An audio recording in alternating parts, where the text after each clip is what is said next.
Welcome to psychology. கணவன் மனைவி சண்டையை நீட்டிக்காதீர்கள். இதுதான் இன்னைக்கான டாபிக். இப்போ பார்த்தீங்கன்னா கணவன் மனைவிக்கிடையே சண்டை வர வாய்ப்புகள் அதிகம் இல்லைங்களா? அப்படி சண்டை வரும்போது சரி செய்யறதுக்கான எல்லா வழிமுறைகளும் நம்ம பின்பற்றணும்.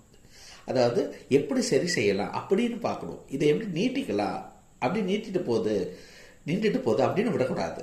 ஸோ அது சரி செய்யறதுக்கான எல்லா முயற்சியும் நம்ம தீவிரமாக எடுத்து கணவன் மனைவி சண்டையை முற்றுப்புள்ளி வைக்க வேண்டும்.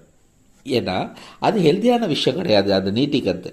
இதே மாதிரி கணவன் ஃபஸ்ட்டு போய் மனைவி கிட்ட பேசுறதா, இல்லை சாரி கேட்கறதா, இல்லை மனைவி கணவன் கிட்ட ஃபஸ்ட்டு போய் மன்னிப்பு கேட்கறதா, சாரி கேட்கறதா, காம்ப்ரமைஸ்க்கு வர்றதா அப்படின்னு குழப்பங்கள்லாம் இருக்கக்கூடாது. யாராக இருந்தாலும் நம்ம கணவன் தானே, நம்ம மனைவி தானேன்னு போயிட்டு அவங்கக்கிட்ட பேசி உட்காந்து பேசி விஷயங்களை புரிய வச்சு ஒரு காம்ப்ரமைஸ்க்கு வரணும். ஸோ கணவன் மனைவி சண்டையை நீட்டிக்காதீர்கள். இதுதான் இன்னைக்கான டாபிக். Thank you so much.